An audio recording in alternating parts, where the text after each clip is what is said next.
سورۃ البقرہ، یہ پارہ نمبر 1 اور سورہ نمبر 2 ہے۔ میں نے کیا بتایا تھا آپ کو کہ نزول کے اعتبار سے پہلی سورت کا نام کیا ہے؟ اقرأ بسم ربک الذی خلق ہے نا، سورۃ العلق۔ اور ترتیب کے اعتبار سے پہلی سورت قرآن میں سورۃ الفاتحہ ہے، تو ترتیب کے اعتبار سے یہ دوسری سورت ہے قرآن مجید کی۔ اور قرآن مجید میں سورۃ البقرہ جو ہے ایک عظیم حیثیت رکھتی ہے۔ وہ کیوں؟ کہ پورے قرآن مجید میں سب سے بڑی لمبی سورت کا نام سورۃ البقرہ ہے، اس سے کوئی بڑی سورت ہے بھی نہیں۔ اور سورۃ البقرہ میں ایک ایسی آیت ہے جو ایک صفحے کی آیت ہے، یعنی سورۃ البقرہ کی عظمت جو ہے اس آیت کی وجہ سے بھی بڑھ جاتی ہے۔ کیوں؟ پورے قرآن مجید میں سب سے لمبی آیت سورۃ البقرہ کی وہ آیت دین والی ہے، یعنی لین دین ہم کرتے ہیں نا آپس میں، ہے نا، تو اس کو جب لین دین کیا جائے تو اس کو لکھ لو، گواہیں مقرر کر لو، عورتوں میں کتنی گواہیں ہونی چاہیے، مردوں کے کتنے گواہیں ہونی چاہیے، تو یہ سورۃ البقرہ کی عظمت کو بڑھا دیتی ہے وہ چیزیں، ہے نا۔ تو یہ سورۃ البقرہ کی میں کہہ رہا ہوں یہ عظمت ہے۔ اسی طریقے سے سورۃ البقرہ کو بقرہ کیوں کہا جاتا ہے؟ اس میں چونکہ ایک گائے کا واقعہ بیان ہوا ہے۔ موسیٰ علیہ السلام جو ہے یہ اللہ کے رسول تھے، ہے نا، اللہ کے رسول تھے، تو موسیٰ علیہ السلام کی قوم کو یہ حکم ہوتا ہے کہ ایسا کرو کہ کوئی ایسا مسئلہ ہو گیا ہے تمہارے درمیان، تو اس مسئلے کا ازالہ اس طریقے سے ہوگا کہ تم اللہ کے راستے میں، یہ اللہ کی طرف سے حکم تھا کہ تم اللہ کے راستے میں ایک گائے قربان کرو۔ بس آپ کو اللہ کے رسول نے حکم دیا تو آپ کو کر دینا تھا، ایک گائے لاتے خرید کر کے اور قربان کر دیتے، مسئلہ ختم ہو جاتا۔ لیکن وہ قوم بہت ہی بے حس قوم تھی، موسیٰ علیہ السلام سے کہنے لگے گائے کیسی ہونی چاہیے، موٹی ہونی چاہیے یا پتلی ہونی چاہیے، لمبی ہونی چاہیے یا ناٹی ہونی چاہیے، یعنی نکتے بازی کرنے لگے ہیں۔ اچھا، بچے والی ہونی چاہیے یا بغیر بچے والی ہونی چاہیے، یہ تمام کی تمام چیزیں جو سامنے والے لوگ تھے انہوں نے موسیٰ علیہ السلام کے سامنے سوالات رکھ دیے، اور موسیٰ علیہ السلام ڈائریکٹ اللہ سے بات کرتے تھے، تو اللہ رب العالمین اس کے اوپر جو ہے ویسی پریشانیاں لازم کرتا چلا گیا۔ قربانی کا مسئلہ تھا، رسول نے جیسا کیا ویسا کرتے تھے، بات ختم ہو جاتی، لیکن اس میں نکتے بازی کیے، اللہ رب العالمین اس کام کو مشکل بنا دیا۔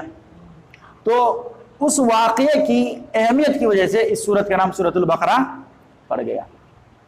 اب سورۃ البقرہ فائدہ کیا پہنچاتی ہے؟ ایسا ہوتا نا بھائی، میں کیا کہہ رہا ہوں کہ دنیا میں جتنی چیزیں وجود میں ہیں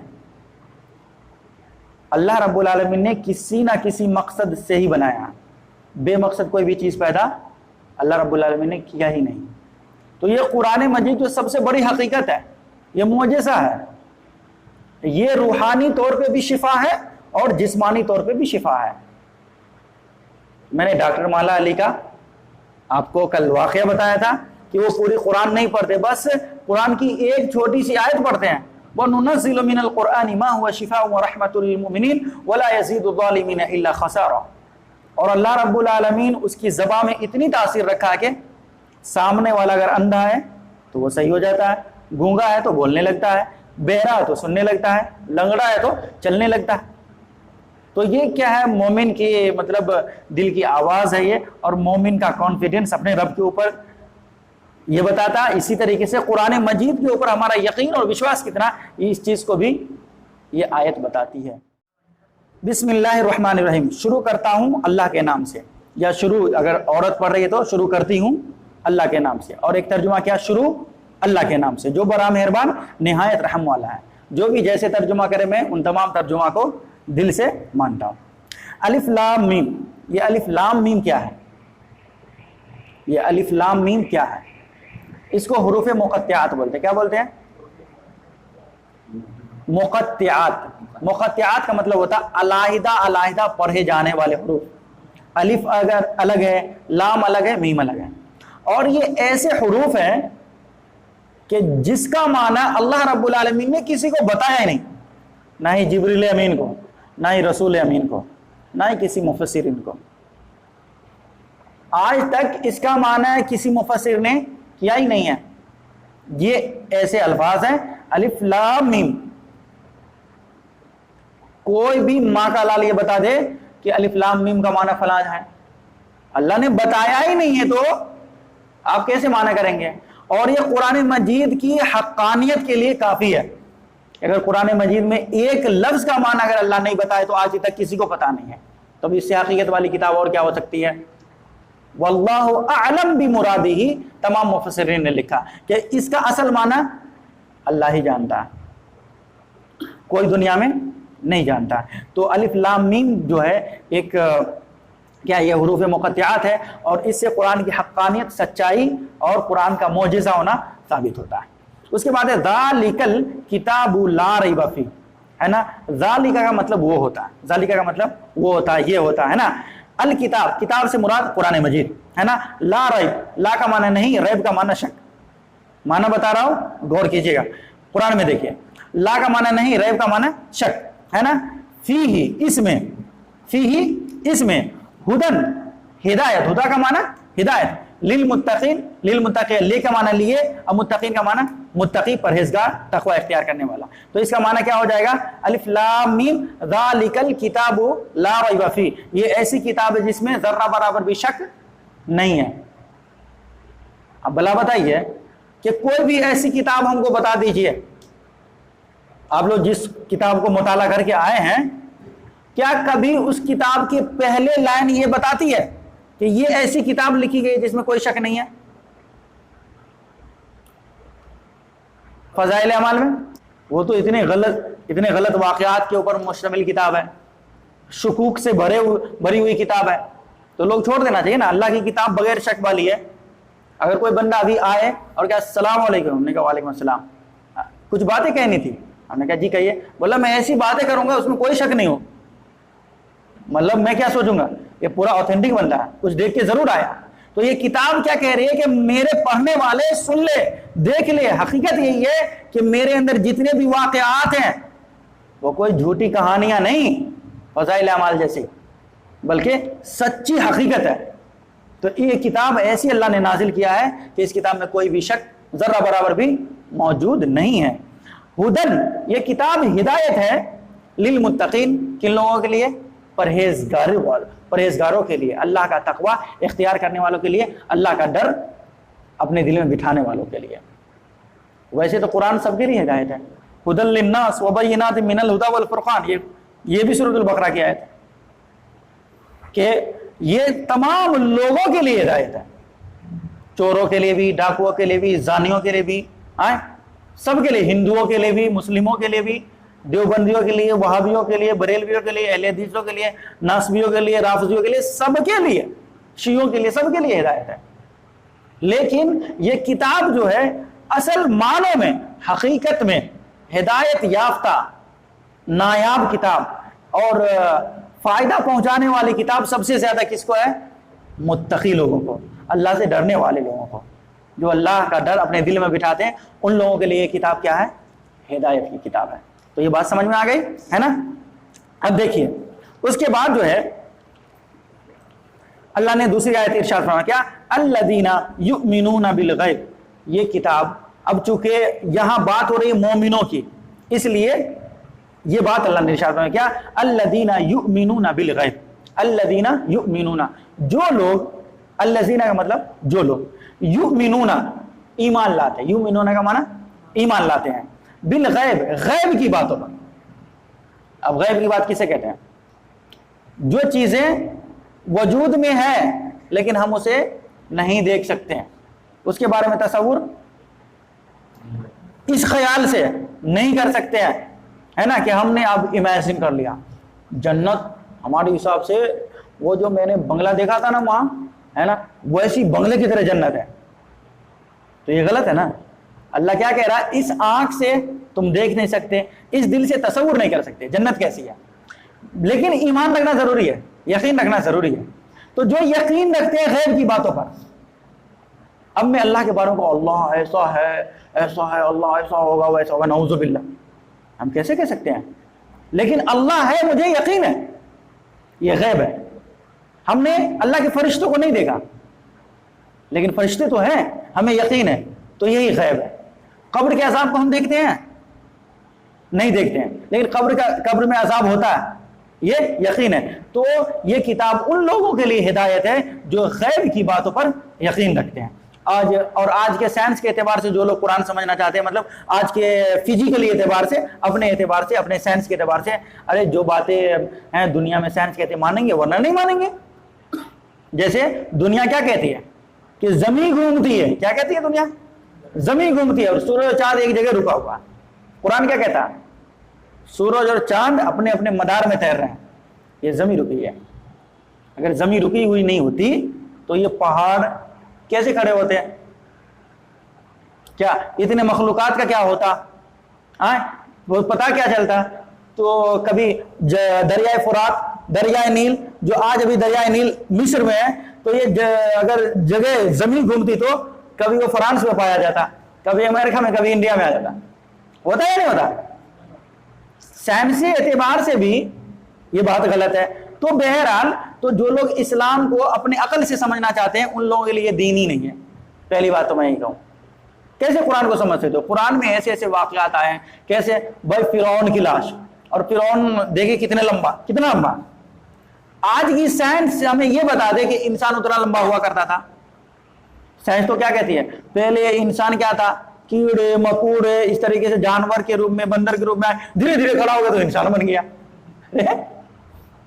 تو یہ بات ماننے والی ہے. تو فرعون اتنا لمبا ہے.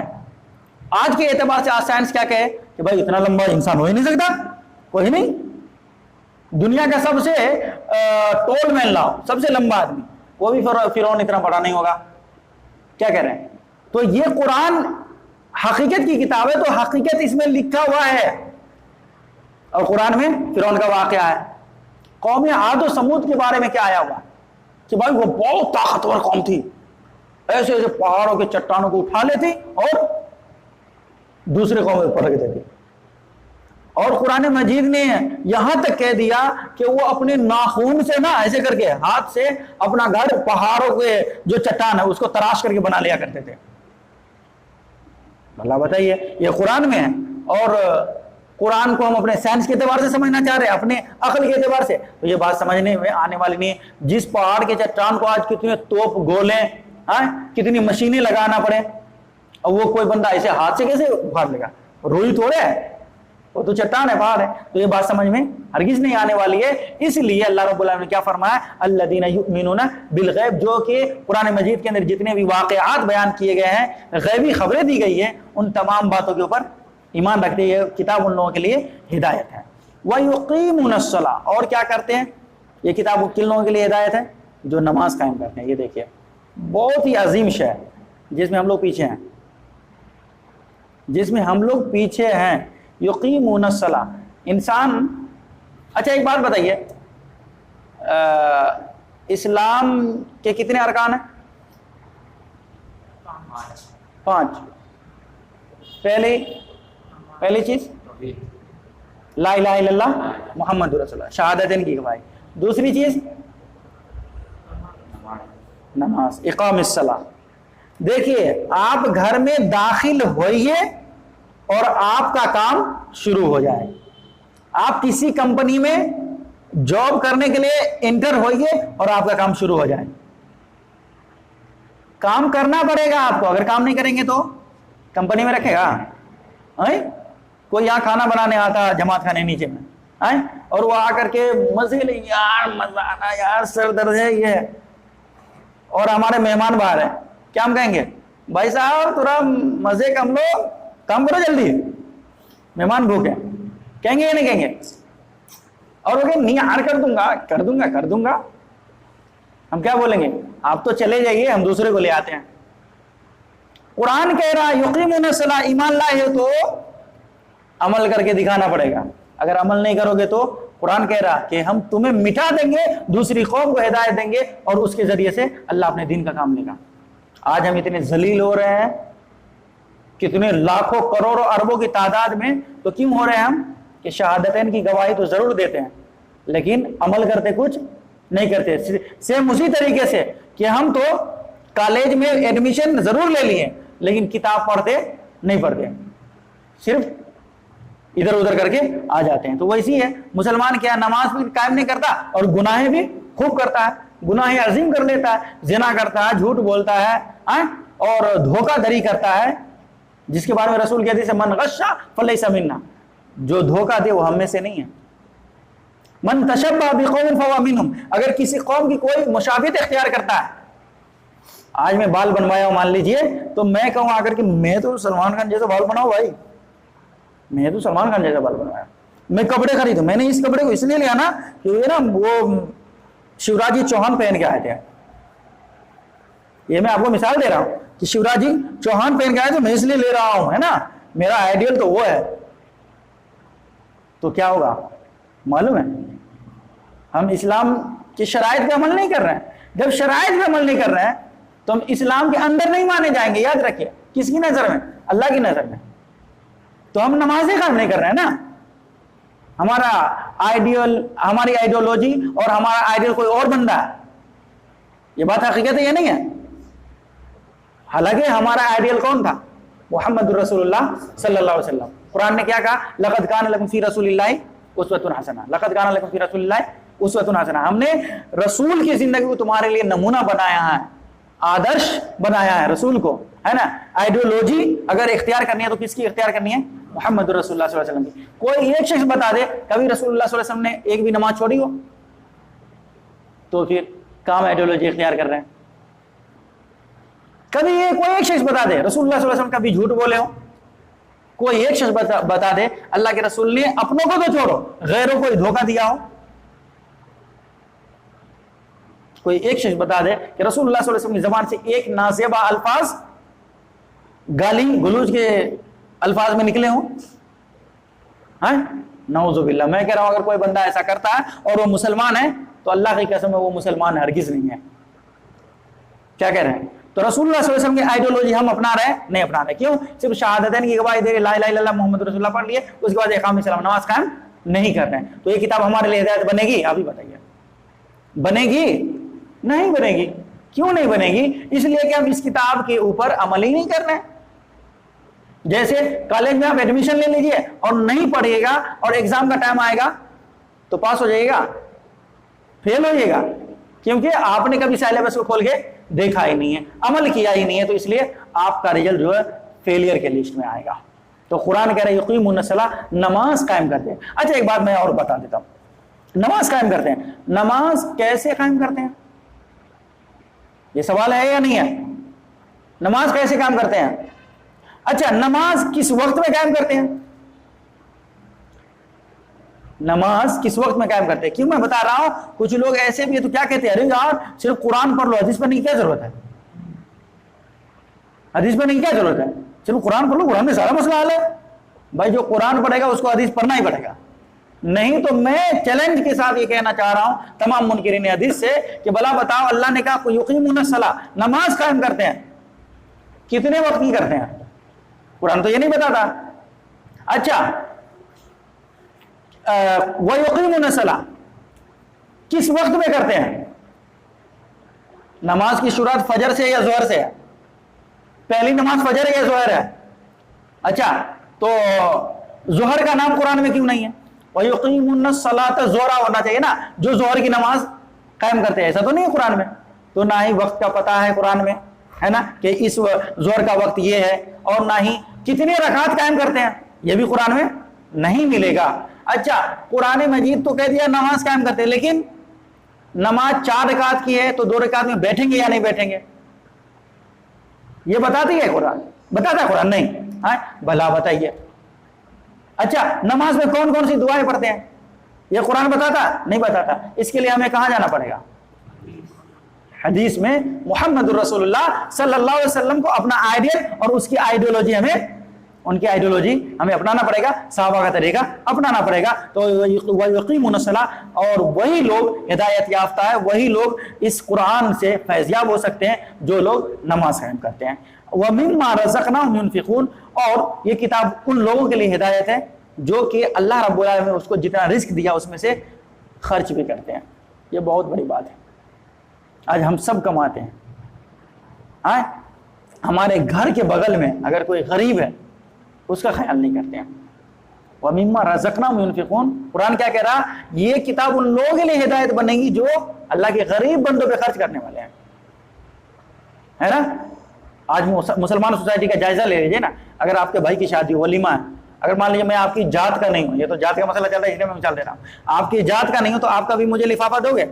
نہیں یار، اپنے ذات والوں کو کیسے کھلائیں گے؟ تم کو دے دیں گے. تو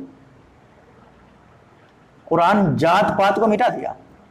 قرآن آنے کے بعد، محمد رسول اللہ صلی اللہ علیہ وسلم کی شریعت آنے کے بعد سب سے پہلا کام ہے یہ کہ یہ ذات پات رسم و رواج کو مٹاؤ اور اللہ کے حکم کو نافذ کرو.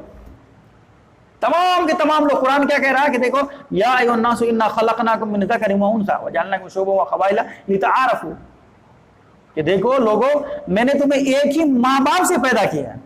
تو ایک ہی ماں باپ سے پیدا ہونے والی اولاد آپس میں کیا کہلاتی ہے؟ بھائی بہن، بھائی بھائی. تو ہم سب بھائی بھائی ہونا چاہیے نا. تو ہماری ذات الگ، آپ کی ذات کیسے الگ ہو سکتی ہے؟ آپ کتنے بھائی ہیں؟ 2 بھائی ہیں؟ 3 بھائی؟ 2 بھائی ہیں. اب 2 بھائی میں آپ کی ذات الگ ہے، اپنے دوسرے بھائی کی ذات الگ ہے کیا؟ کیوں؟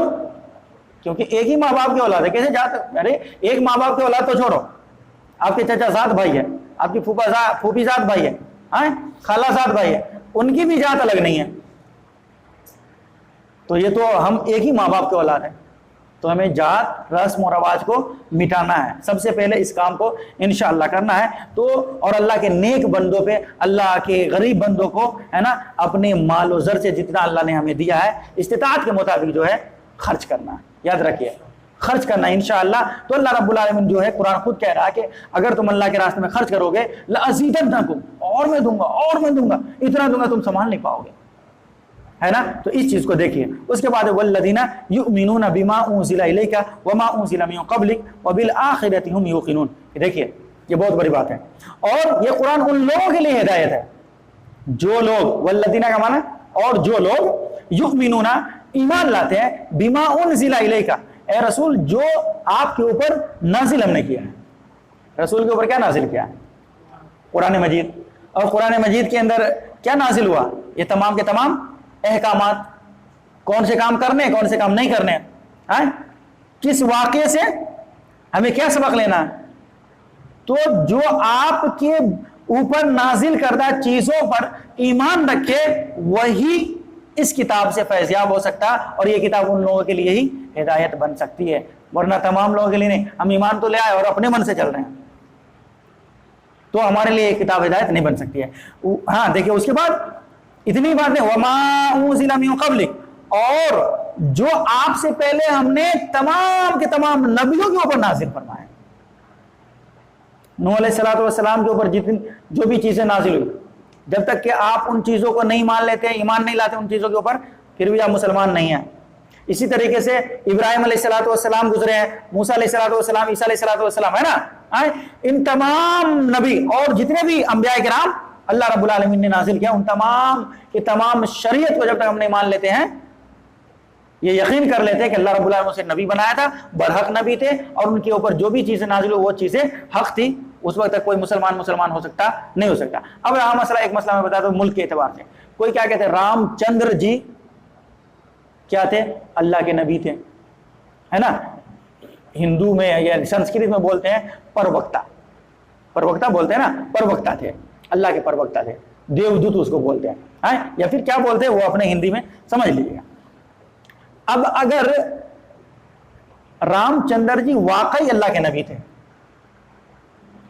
تو مسلمان جب تک رام چندر جی کو نہ مان لے تب تک وہ مسلمان ہو ہی نہیں سکتا. اللہ ایک سری بات ہونی چاہیے کہ وہ اللہ کے نبی تھے. کرشن اور ارجن کے بارے میں واقعہ بیان ہوا کس میں؟ وید میں. اور وہ بہت اچھی باتیں بتائیں رامائن میں اور گیتا میں آپ کو مل جائے گا کہ لا الہ ہرنے پاپن الا اللہ پرم پیرم، ہے نا. تو جو چاہے سو تو جپے نام محمد، کہ میرے بیٹے تو کلمہ پڑھ لے، لا الہ ہرنے پاپم، لا الہ پڑھ لے، تیرے تمام کے تمام پاپ کیا ہو جائیں گے؟ ہرن ہو جائیں گے، مٹ جائیں گے۔ اگر تو سورگ چاہتا، جنت چاہتا تو محمد رسول اللہ صلی اللہ علیہ وسلم کی بات مان لے۔ تو یہ بات کہنے والے تو میرے حساب سے کوئی عام بندہ نہیں ہوگا، اللہ کا بھیجا ہوا نبی ہی ہوگا۔ اور قرآن اس چیز کی تصدیق کرتا کیا؟ وَلِكُلِّ قَوْمٍ هَادٍ، ہم نے تمام جماعتوں میں، تمام گروہوں میں ایک رسول کو بھیجا ہے، تمام قوموں میں ایک رسول کو بھیجا ہے، ڈرانے والے کو بھیجا ہے۔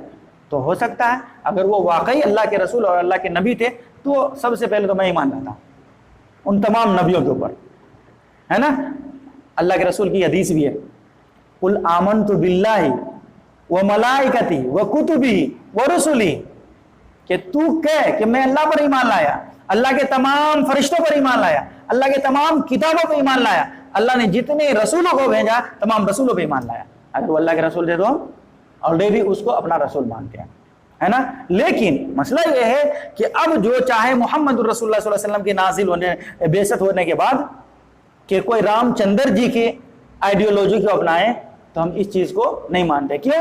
اس لیے کہ محمد الرسول اللہ صلی اللہ علیہ وسلم کے شریعت نازل ہو جانے کے بعد تمام شریعت کو منسوخ کر دیا گیا، اب اس کے اوپر عمل ہو سکتا نہیں ہو سکتا۔ جیسے موسیٰ علیہ السلام 2 وقت کی نماز پڑھا کرتے تھے، صبح اور شام کی۔ اگر کوئی بندہ آج یہ کہے لا الہ الا اللہ موسیٰ رسول اللہ و محمد الرسول اللہ، ہے نا، موسیٰ علیہ السلام کا بھی کلمہ پڑھے اور رسول اللہ صلی اللہ علیہ وسلم کا بھی کلمہ پڑھے، اور کہ میں تو بھائی نماز 2 ہی وقت کی پڑھوں گا، کیوں؟ اس لیے کہ موسیٰ علیہ السلام پڑھتے تھے، اللہ کے نبی تھے، اللہ کے نبی تھے نا تو ہاں، سچے نبی تھے نا تو ہاں، 2 وقت کی نماز پڑھتے تھے نا ہاں، تو ہم تو 2 ہی وقت کی نماز پڑھیں گے۔ ہم کیا کہیں گے؟ تو مسلمان ہے؟ کیسا مسلمان ہے؟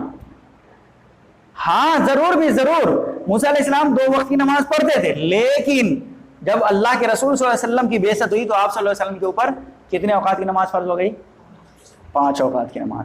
جب تک کوئی بندہ 5 وقت کی نماز نہیں پڑھ لیتا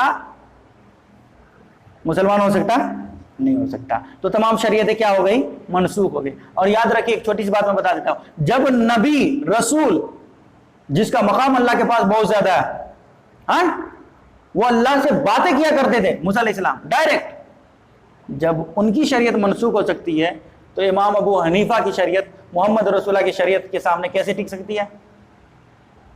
احمد رضا خان بریلی جو 1857 مسلمانوں کے غدر کے درمیان پیدا ہو رہا، اس کی شریعت کیسے ہمارے لیے آئیڈیولوجی کا بن سکتی ہے؟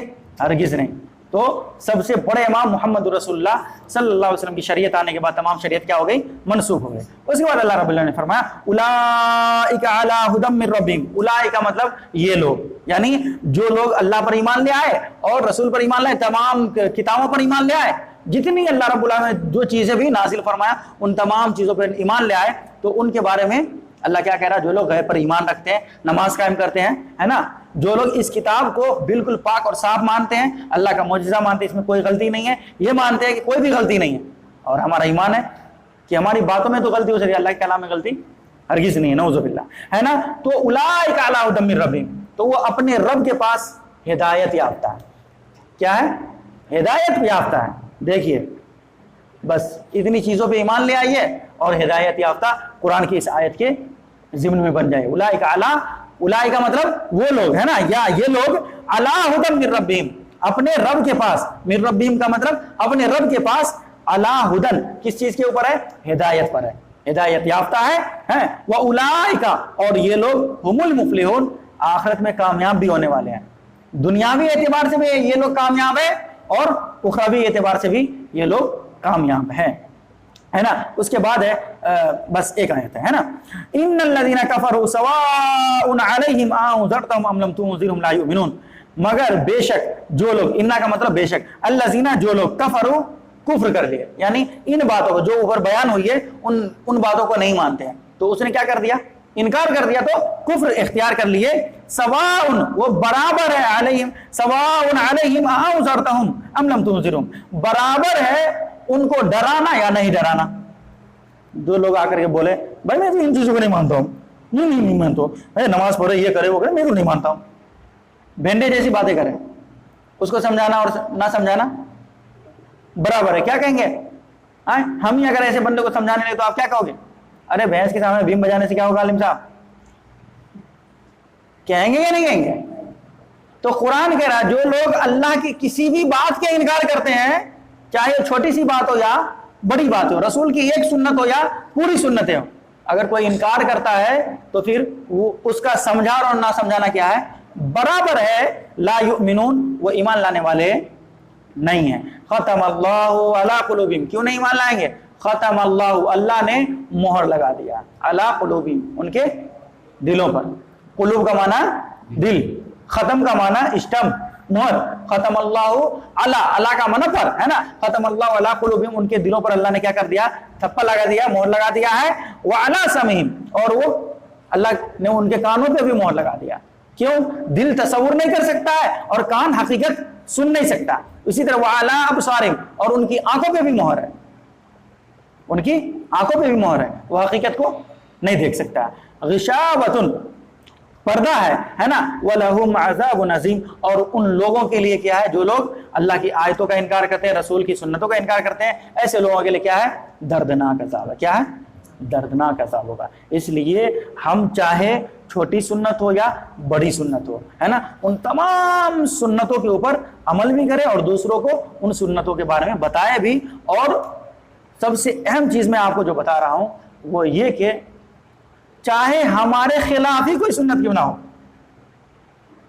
جیسے ہم کچھ اور عمل کر رہے ہیں اور سنت ہمارے خلاف ہے، کبھی کبھی ہوتا ہے کہ ہم جس اسٹینڈ پہ ہوتے ہیں وہ اسٹینڈ غلط ہوتا ہے، قرآن حدیث کا فیصلہ غلط ہوتا ہے، ہم کو لگتا بھی ہے ہم یار انسلٹ ہو جائے گا، ہے نا، ہمارا اپمان ہو جائے گا، ہم کیسے مانے نہیں مانے، ہے نا، تو گرا گزرتا رہتا ہے۔ اس لیے اپنے انسلٹ کو برداشت کر لیجئے، اپنی اپمانتا کو دیکھ لیجئے، رسول کی سنت کو نہیں چھوڑنا ہے، انکار نہیں کرنا ہے انشاءاللہ۔